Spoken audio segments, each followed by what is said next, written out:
The timeline for Manchester United has been pretty crazy over the last few days because there was a guy from Saudi who's very well connected in Saudi sport coming out and pretty much saying that apparently something was close, blah, blah, blah, something was advanced in regards to Manchester United new ownership. He suggested it would be from the UAE, and that story never got debunked. Normally, when some random source in the Middle East comes out and says that this person is close to buying Manchester United or Manchester United owners are in talks about this, normally it gets debunked within 24 hours. Normally, Romano wants to come out and go, no, nothing's going on.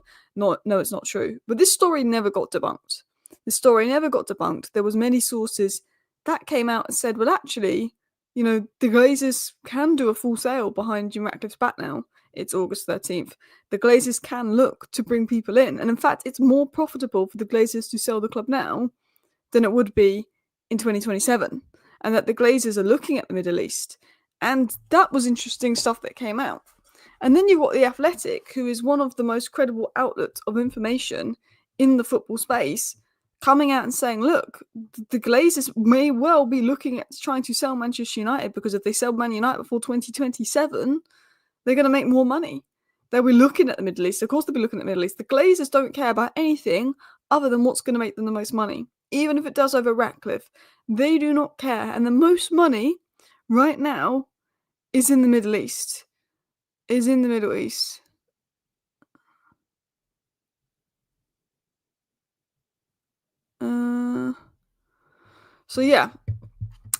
let's dive into all of the Manchester United news. Let's dive into everything that we need to talk about and more. But obviously, there is rumours about the UAE in particular. We've got the UAE flag on the thumbnail. There's rumours of the UAE in particular being in talks with Manchester United. Chris Wheeler spoke about this. TalkSport spoke about this. And the guy from Saudi that broke the news also said it was the UAE.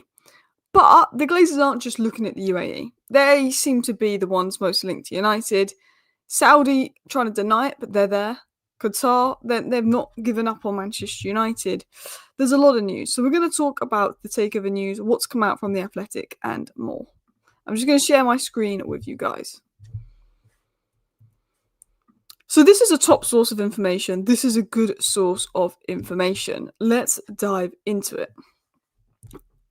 The Glazers might consider selling Manchester United before 2027 to maximise returns. Potential buyers include Qatar Sheikh Yassim, the UAE consortia, and Saudi interest, despite denials, and a private equity firms.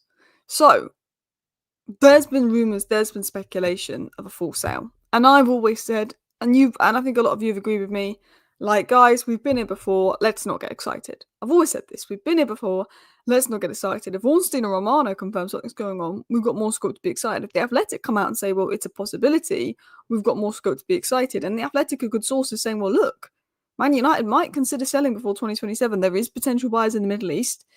And nobody's come out and debunked this story. Now, the only thing I will say is sources in Saudi are saying it's advanced.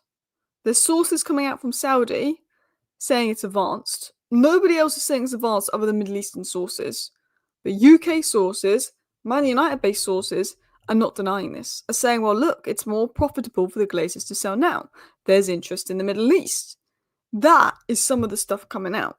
So I actually want to speak about a few of the things that The Athletic said to break down this situation and why it would make most sense for the Glazers to sell Man United in the next year and 3 months.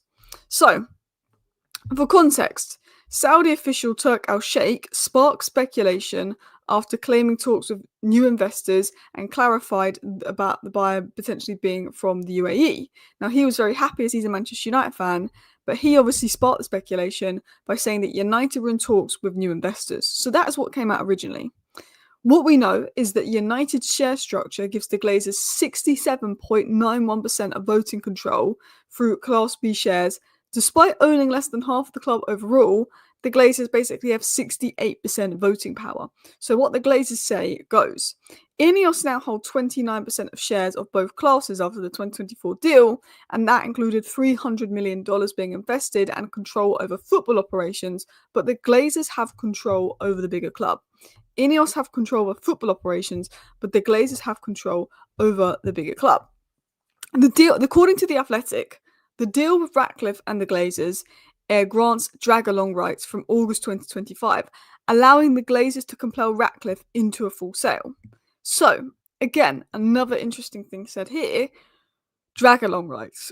This means that the Glazers can now, as of August this year, go and sell the club. Now, what you don't know is that any sale before 2027 must exceed $33 per share, which is Ratcliffe's buying price, ensuring he recoups his investment. So what you guys might not know is that between August 2025 and February 2027 is the best time for the Glazers to sell the club fully.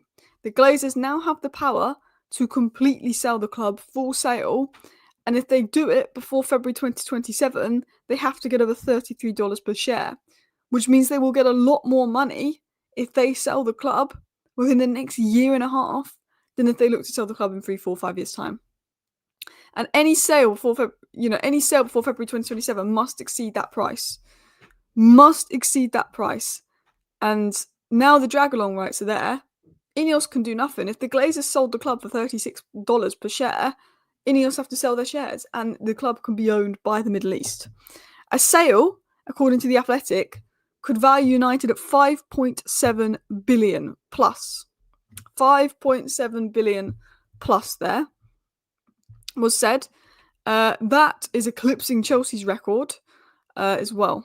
After 2027, Ratcliffe's price protection expires, possibly lowering the threshold for a deal. The Glazers may opt to sell sooner amid debt refinancing and commercial pressure, according to The Athletic. Potential buyers mentioned include Sheikh Yassim Qatar, Saudi and UAE groups, and private equity firms, though any sale process would be lengthy and complex. But after 2027, Ratcliffe's price protection expires, meaning that the threshold to sell Manchester United could be lowered and the Glazers will make less money. Now, one thing we all know about the Glazers is they will do whatever makes them the most money.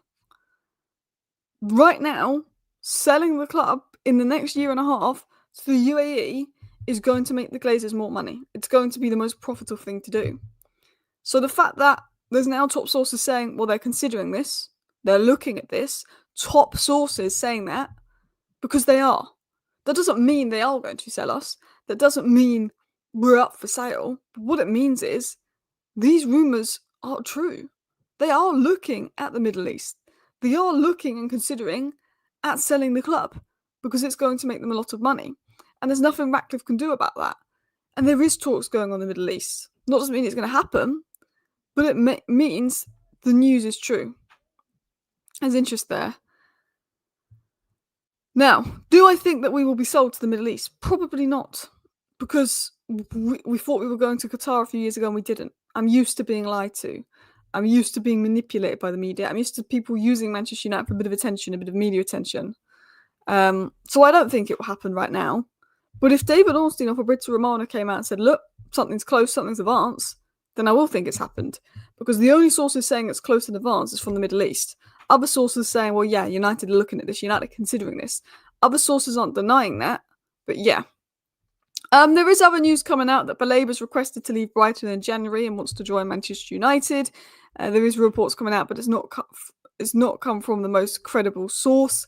There is other reports coming out that United want to sign Baleba and a right wing back in January. There is other news that I do want to cover, but of course I did want to cover this takeover news because it's been pretty big in regards to Manchester United, and there is now some truth in it. When you've got sources like The Athletic coming out and saying, well, look, there is potential buyers, you know that there's some truth in it. And obviously this is what was said if you've just joined the live stream. The Glazers might consider selling Manchester United before 2027 to maximise return. Potential buyers include Qatar, Sheikh Yassim, UEA Consortium, Saudi interests, despite denials, and private equity firms. And one of the interesting things they mention is, despite some sources in Saudi denying that they're interested in buying Man United, they are.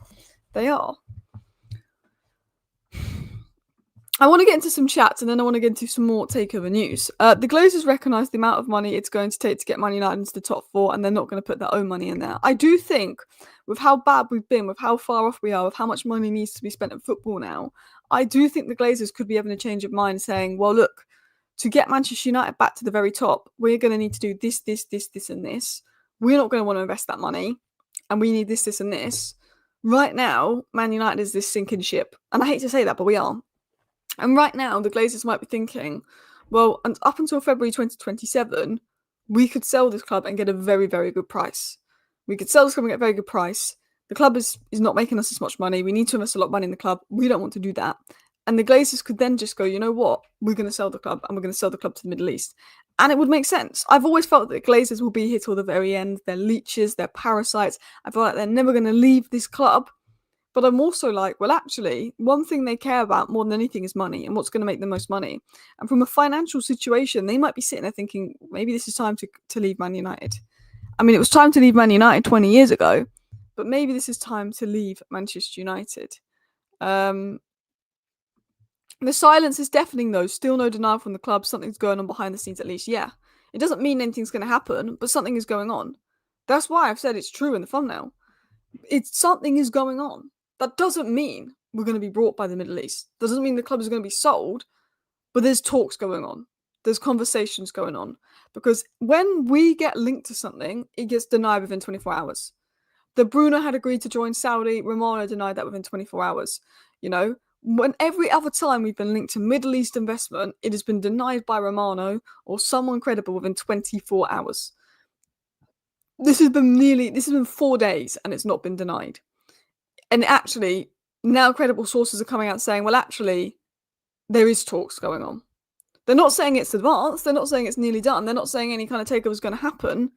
But now sources are coming out saying, well, there is talks. They are considering it.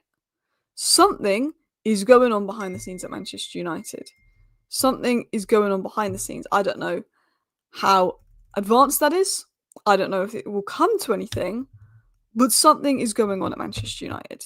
You know, it could be something smaller. The Glazers can't afford to finance the new stadium, and it could just be investment coming in to go into the new stadium. It might not be a full takeover, but there's something going on, and I think, like with Man United, as I said, it always gets denied. Every time we've been linked to Sheikh Yassin wants to buy Man United again, you know, the next day Romano will come out saying no, they don't.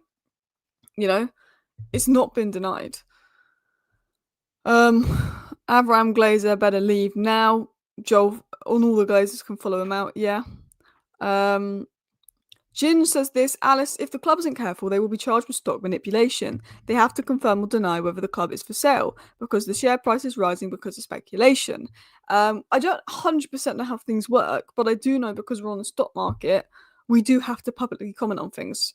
And it'll be interesting to see if we're going to publicly comment on this. Because normally we deny things right away and we haven't. It's interesting to see if we publicly comment on this. Man United value is way overpriced. No one will pay that. I mean, that's what I think. But this is Man United at the end of the day. It's an ego thing for a lot of people to own Manchester United.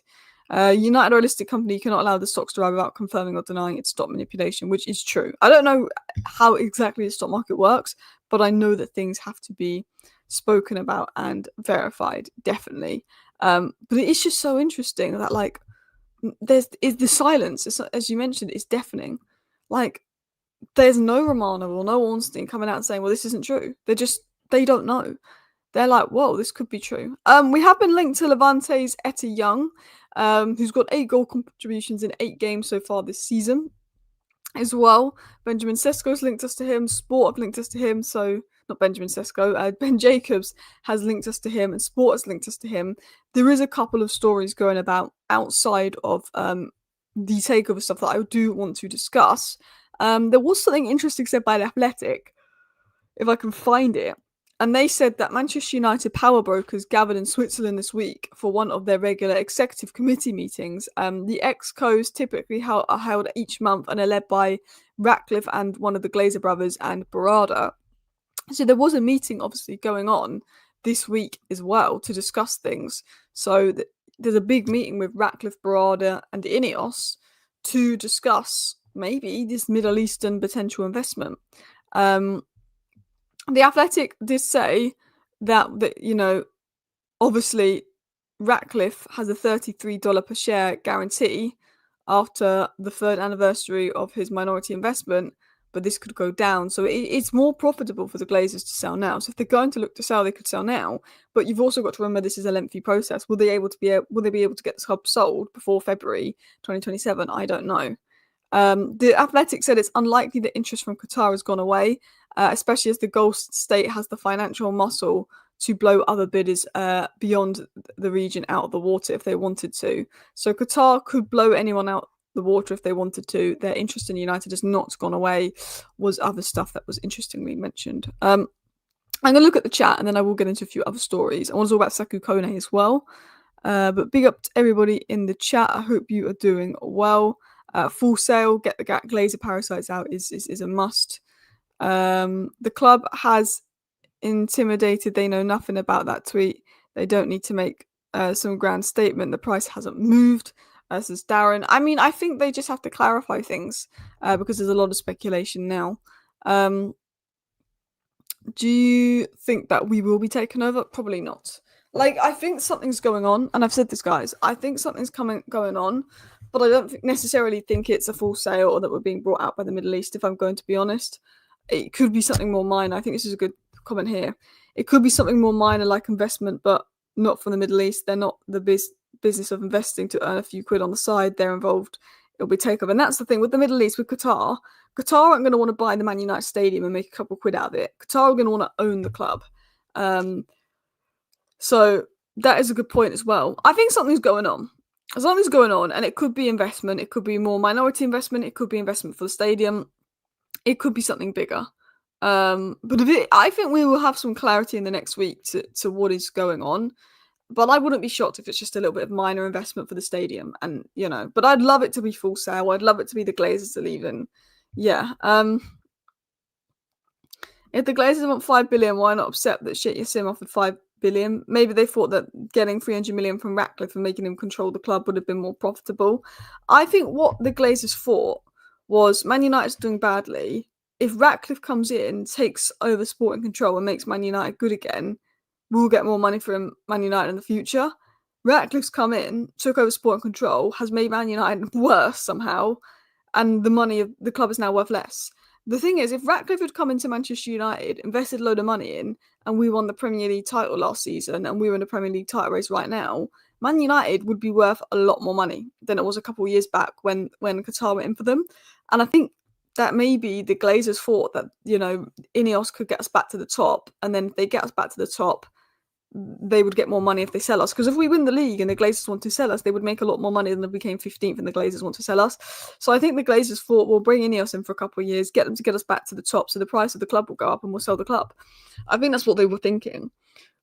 But it's like if they want 5 billion, they could have accepted that. But they wanted 6 billion. They wanted 6 billion. Someone said, Alice, things that have to be verified or denied. Currently, the stock market has dropped again. Before the Turkey tweet, it was 1564. It closed yesterday at 1572. Yeah, I mean, the stock market hasn't gone up loads. It's not gone up to a point where it's like, wow, you really need to comment. But I think there has to be some kind of comments made at some point. Do you think Xerxes will leave? Well, it looks like Xerxes could leave, which will be a shame because I do really like Xerxes. But he's not going to start at the Sesko and he's not going to start as a 10. So if you have Europa League, a Carabao Cup, an FA Cup, and all the games, it's fine because Xerxes can play. But Xerxes isn't getting the minutes, which is a shame because I like him. And if Sesko gets injured right after we sell Xerxes, that'd be.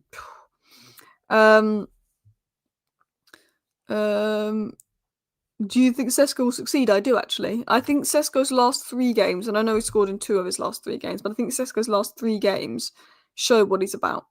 I think it showed what he's about, and I can see it. I think he's going to succeed. I think it's going to be difficult for him because of the lack of service in the club that he's playing for, but I think that Sesko will succeed. Yeah. Alice, question, do you think a takeover would lead to a full clear out of the manager and director of football? Very much, yeah. I think it would. I think it wouldn't happen right away, but I think it could slowly happen. Things could slowly be changed. I don't know if everyone will be moved out, but I think it could slowly happen. Like, it took Ineos nearly a year to get rid of Ten Hag, so it could happen.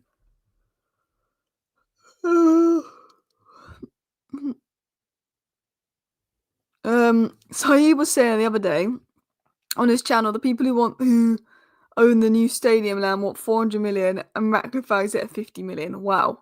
To be fair, it probably isn't. 400 million is probably them taking the mick, because 400 million pounds worth of land is a lot of land. It probably is worth 50 million. Like, I'm trying to think how much land the new stadium would take up. Like, the new stadium itself is going to cost billions, but the land was probably between 50 and 100 million. I don't think, because land's cheaper up in Manchester. I don't know how much land they would want, but that's pretty mad.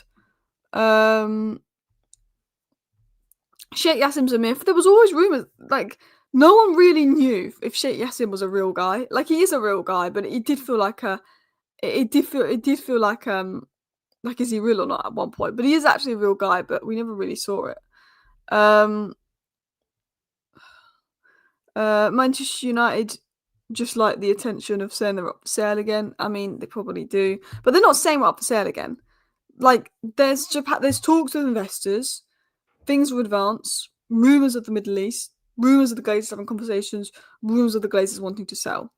There's no confirmation that these talks are about a full sale, but people are saying, well, this is the most profitable time for the Glazers to sell the club, because after February 2027, the share price can be lowered. So they will, like, there's a chance they're looking to sell. It's interesting. Sheikh Yassim was a hologram. It honestly felt like that with Sheikh Yassim. But yeah, let's continue on into some more news and more stories, because I want to cover some non-takeover related stuff before we end up the show. But it has been said that United's targets for the January transfer window include a central midfielder and a right wing back. I think a left wing back is more needed than a right wing back. I think the Boomer link-up has been good. I like Dorgu, but he is a back four player. I think, for me, Semenyo. I'm not going to lie, because the thing I like about Semenyo is he could play 10 and wing back. I'm just saying, if Amarin stays and our starting lineup next season is Sesko up top, Cunha left 10 and Boomer right 10, Semenyo and Ahmad as the wing backs, a Baleba Wharton potential pivot, and a back three of, I don't know, Yoro, Majrawi, Delict, and Lamons and goal, I think that's a very good side. And I think that's a side that should be getting Champions League football, in my opinion. And if Amarin didn't, he'd be under pressure. I'm not saying that we're going to sign all those players. I'm not saying we've got the money to sign all those players. But Semenyo, Wharton, and Baleba, it makes sense. And there's talk of Baleba wanting out in January. There's talk of Baleba potentially being available in January. He's not happy at Brighton. The problem is right now, with the way that Baleba's been playing, we ain't going to spend 100 million on Baleba on the way he's been playing. Baleba at 70 million, a deal that I think we'd consider doing. But he's been so bad for Brighton this season. I'm thinking, if he plays like that at Man United, we've wasted 70 million. So yeah. Semenyo is typical FIFA knowledge. When was the last time you played at wing back? Also, and when I played wing back at Brentford and you don't want him there. Semenyo it's about his traits. Semenyo's not played wing back, but I think he's got the traits to play wing back. Ahmad had never played wing back before Amarin had come in. Ahmad had never played wing back before Amarin come in, but Ahmad has the traits. Semenyo, when I think of Semenyo, he is such a good ball carrier, which is what Amarin wants the wing backs to do. He's very full of pace and energy. Semenyo gets up and down those flanks. He tracks back. When I'm looking at a pure athlete, someone that works hard, but someone that's also elite at carrying the ball, that is what Semenyo brings. I do think Semenyo would be like Ahmad. Sometimes he'd play further up. Sometimes he'd play at wing back. I'm not saying that Semenyo's coming in to be a wing back. Semenyo's coming in to be a left 10 that also can play left wing back, like Ahmad. Semenyo is the left-sided version of Ahmad. Because Cunha's out, okay, Semenyo goes left 10. Semenyo off the bench in an attacking role, boom. Semenyo in a left wing back role when we're trying to break down a team that plays a low block. I just think there'll be a lot of attacking threat with Semenyo and Ahmad at wing back because they're wingers. And we need wingers that are good ball carriers. And then you've got Cunha and Mbeumo ahead of them. But you'd also play Semenyo right 10 and left 10. I'm not saying Semenyo's coming in to be a wing back, but I think Semenyo can come in and do a lot of those jobs. And I think if you sack Cameron and go to a manager that plays a 4-3-3, then Semenyo is the perfect left winger for that. So I think that makes sense, I think we've got a good team. I actually think if we signed someone like Semenyo, Wharton and Baleba, we'd have a very good team. And I think we'd have a Champions League level team. And that might be crazy to say because it feels like we're a long way off Champions League football right now. But I'm saying back four, let's say we played a back four next season. You've got Mazraoui at right back. You've got Dorgu at left back. You've got Yoro and De Ligt centre-back. You've also got all the other players like Licha for depth. Delo is actually quite good in the back four. Baleba, Wharton, Maino, Bruno, midfield options. Semenyo, Mount, Cunha, Sesko, Xerxes, and Boomer. I think there's like good options at this club. I really do think we've got a lot of good options. But yeah, there's talk of Baleba wanting to leave in the January window. Semenyo has been utilised at more of a withdrawn position on the left. Kirk has allowed him to be more advanced. So, in fact, Semenyo has been taking up left wing back positions this season. He's been more defensive this season, exactly. You are correct with that. So, that's why I like Semenyo. Because if we sack Amarin, he can be left wing in a 4-3-3. If Amarin stays, I think he can play a mixture of 10 and wing back, and he kind of covers two bases. I also think with Rashford and Garnacho leaving, the one thing we didn't get is pace. Cunha's a good player, but he likes ball to feet. Cunha isn't someone that makes rapid runs in behind. I think since Rashford and Garnacho have gone, we lack that pace outlet to come off the bench, stretch the pitch, and be a bit of a transition monster. And I think, again, Semenyo would bring that. Now, look, I don't know if we'll get Semenyo. He's got a release clause. He's been very good this season. With Salah's form and Gakpo's form, Liverpool will be looking at him. I'm sure that someone like Newcastle could try and look at him. I think we'll beat Newcastle, though. I think Tottenham could look at him. Arsenal, they probably need a left winger as well because Eze's more of a 10. I think there will be a lot of competition for Semenyo. But United showed last window like we can beat Arsenal and Newcastle to a lot of players. We showed that last window. So, again, that's something to bear in mind. If the release clause is 75 million, no chance United get him. I mean, unless he wants to come to us. The only thing about Semenyo is he did have dinner with Amarin. Last summer, Semenyo had dinner with Amarin, and according to Duncan Castles, was very close to joining Manchester United, but he didn't like the salary that we offered him. He thought we offered him too low of a salary, which you could say is a red flag, but I don't know what we offered him. So I can't comment on if we offered him too low a salary or not, or if he was being greedy, because we don't know what we offered him. But we did have dinner with Semenyo, according to Duncan Castles, last summer, and it'd be nice to have someone like Semenyo in.